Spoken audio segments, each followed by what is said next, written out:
Hey guys, and welcome back to episode 21 of my Road to Max. In the previous episode we got to 97 crafting with our Royal Dragon hides, and we also started our fletching grind. The fletching method we're going to be doing, and mainly for this episode as well, is with onyx bolts. Onyx bolts are pretty massive profits and very good speed as well. So fletching them we're going to be making roughly 7 mil per hour. As you can just see by that clip, I've just got 80 fletching. And yeah, let's get into this episode and see what other gains we're going to get on this noob account. So just trying to do some bank admin. When I sell things like my brews and my big skilling items, I sort of leave them in a GE till I get to a point where I can put them all in a clip, because I like to show you guys what I'm selling, what I'm buying, just so you guys don't sit and think, well, where have you made all that money from, where's it come from, and stuff like that. I mentioned in the previous episode, Dragonstone necklaces are sometimes a flip I just do randomly. Basically I put a low ball offer in, just under 9k, wait for them to buy, and if I do buy, I'll throw them in for something like 10.5 to 11k. Don't get me wrong, it's not massive profit, and they do take a while to buy, but it's just a free way I can sort of make like 5 to 6 mil for a GE slot, and I don't really need all the GE slots because I just don't buy enough, but that's what I would do then with that slot, just to make a little bit more profit on top. So here I'm going to put another offer in to buy some more onyx bolt tips because we've just finished that 50k set. I always test the margin just before I buy the bolt tip as well, because it's a little bit more profit. A little bit more profit with fletching, and the speed I fletch as well will add up to a couple mil in the long run, which is what we're always looking for. And this is the sort of thing I would kind of do, like set myself up on a G with all these buy offers, and probably going to do something like fishing or archaeology while the stuff buys in, just so I'm not sat on the GE waiting for them to sell. As you see by the corner as well, I've also got some Rings of Dueling selling. Throughout this account, Rings of Dueling have basically been like the bread and butter for its money making method, and Rings of Dueling have such a sort of sporadic price. They sort of drift between 3.5 and anywhere up to like 9.5k quite often. So what I'll do, if ever I've got a bit of downtime, or if I want to chain a little bit of mage, I'll enchant some Rings of Dueling and just throw them in for something like 6.5 to 8.5k. As you can see by my GE history though, we have been pretty busy on this account. Rings of Dueling and onyx bolts have pretty much taken up like the most recent stuff. And as you can see as well, there is like a trade history for a set of Dragonstone necklaces, which I've bought and sold as well and made a little bit of profit there. But in terms of what money's coming into my pouch, it's really only coming from these things. They're just highly profitable and just things that I do quite often on an often basis as well. But yeah, let's get back to skilling and let's see what we're going to be doing next. So I was really close to a mage level and I had a bit of downtime, so I thought, what way to spend it and doing some enchanting.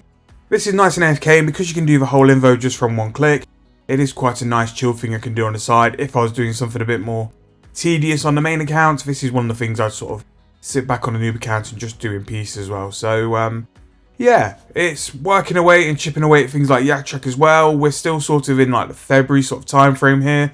I've got plenty of Road to Max videos to catch up on, which is what we're planning to do for the future. They might come a little bit quick, but I've got quite a lot of progress to show as well. And here you can see 80 magic.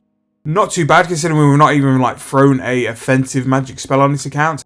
Everything in terms of magic XP has been done through enchanting or alching or other forms of non-combat mage, which show you can still do it. But for me, I only do it because it makes me so much profit. But yeah, back on to making some more Rings of Dueling, and let's see what happens in the next clip. So this was the Valentine's promo, Gifts from the Heart, and this sort of puts us around February sort of time. This promo was quite like low-key underrated because it gave you like a lot of bonus stuff. So by just using my oddments on this every sort of day, I gained like a lot of protein packs, a lot of dwarven tools, a lot of dummies as well. And it was pretty good, so I made sure to spend like all my oddments, or whenever I could spend oddments, get some more keys as well. And it had like a bonus where you could force a multiplier as well as like a rare as well. So there's a very high chance you could get a ×5 purple. As you can see from the clips as well, I got 1,000 protein logs, which, you know, I'm never going to complain about. It's something I'll always take as well. And yeah, so here's a couple more rewards, and this is what I've said like in the previous videos as well. If there ever is a promo which is very OP, like see I've just got 5 huge lamps there, I'll always use my oddments. If I don't have oddments, then it's tough luck and it gives me an incentive to quest. But if there's a really OP promo, I want to try and use it as best as possible. Now I won't buy keys or I won't buy bonds and stuff like that, but if there's anything like in-game I can do to get the treasure hunter keys, I'll try and do that because it will hopefully benefit the account. Okay, so just looting that daily challenge and also got a hunter level, so that's some more content. Right, so let's go and do this last spin. So 5 times the purple, and we are going to get 250 mil. Wow. That is pretty massive, to say the least. And I'm not going to lie, my look on these videos, on the last video when we did the combat one, I actually got the override. So my look on these videos explaining treasure hunt promotions, what to do and stuff, has been absolutely mental. So 250 mil from that, I can't complain. And that's why some promotions are definitely worth you doing. So no idea what I'm going to do with that.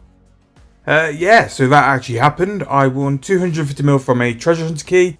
Now, don't get me wrong, it's really nice and it's a massive, sort of influx of cash on account. And I've got quite a few things like that as well. I've won 50 mil from a umbral chest before. Obviously, we've got the golden party hat and 250 mil. That's sort of a lot of GP, which I put to the side. And maybe we can find something which is very high price. I've always thought like a brooch. Buy a brooch and in that way the money's just gone, but it will be something which can help the account long term as well. But I'm not sure. But if you guys have got any suggestions for that 250 mil, you let me know in the comments of what to do. 89 Dungeoneering note from that lamp, which is very nice.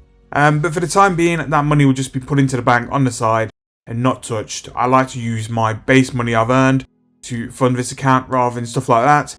If there's something you want me to buy, again, brooch is what I was thinking, or if there's something stupid which I could die or keepsake, let me know in the comments because I'm more than interested to know what you guys would suggest. However, now it's time to go back to the actual normal account grind.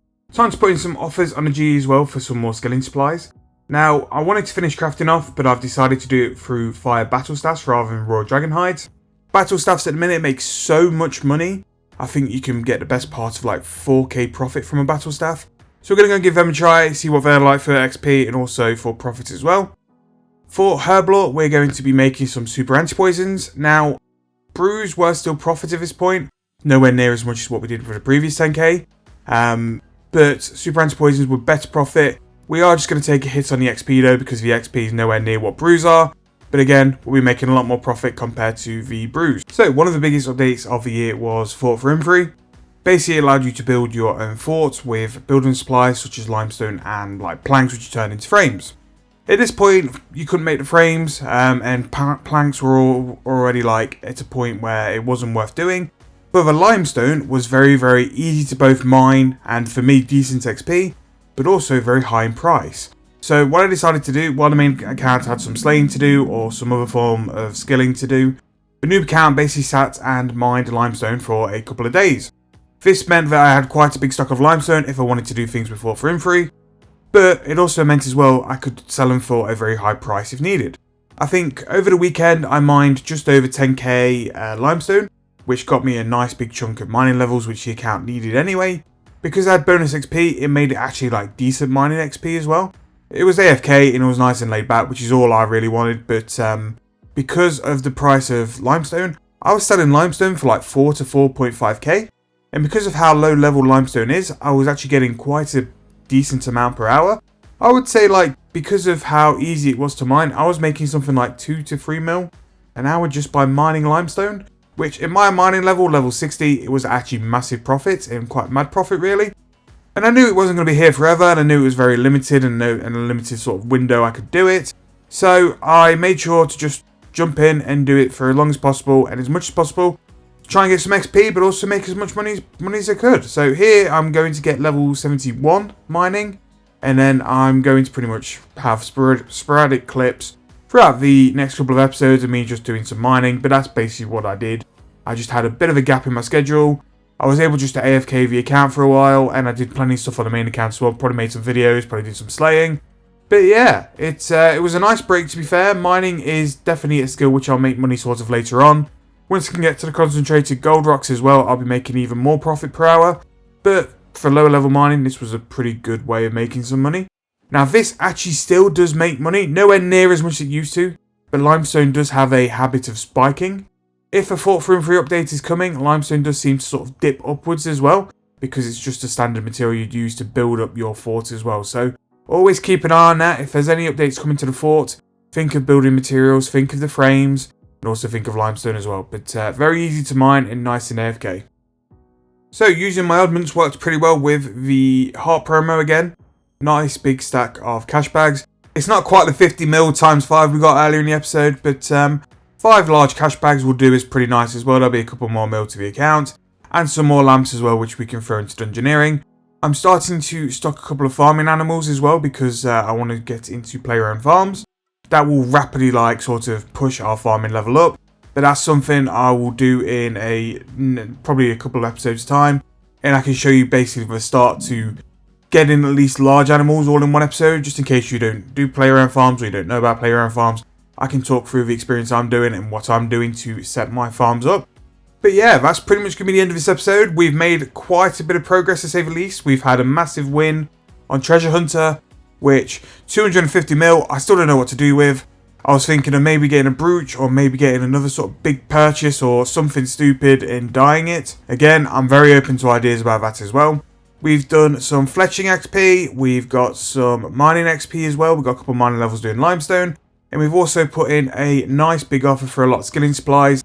We've basically got 99 crafting bank, we've got the next big set of bulk sports for fletching, so it probably gets to about 84, 85 fletching, and we've also got some herb lore. Don't think it'll get me to 99, but it'll definitely make us a nice chunk of money. At this point, super anti-poisons were making the best part of like 3 to 4k a potion. It was something like 6 mil an hour for some reason. But yeah, gonna finish this episode though with some huge lamps, throwing it into dungeoneering. That is gonna get us just below 90, which we'll get in the next episode. And the pouches as well, the big coin pouches probably made us about 3.5 to 4 mil, which we can't complain about. Those are all my player-owned farm animals, which will be a video in future. And as you can see by my GE slots, all these supplies I've bought for the super antis. And I've managed to sell some urns, which I was doing for a point in time. Urns were nice, but they were just too slow just because they had like an extra process for no reason. I'm going to go straight up fire battle staffs till the end because they are mad profit and decent XP. But anyway, I hope you guys have enjoyed it. It's a slightly longer video and I've done a bit more diversity. I know the past couple of episodes have all sort of been 1 or 2 skill episodes. I want to change it up a bit and just throw in some different things of what I'm doing, but also making it fully visible to you guys what I'm doing in terms of the account and how I'm funding certain things. But if you have enjoyed, please leave a like and subscribe to the channel. We are very close to 1,000 subscribers, and I'd like to thank you all again for the support you keep giving me throughout this year. But yes guys, I hope you've enjoyed, and I'll see you guys very soon in the next one.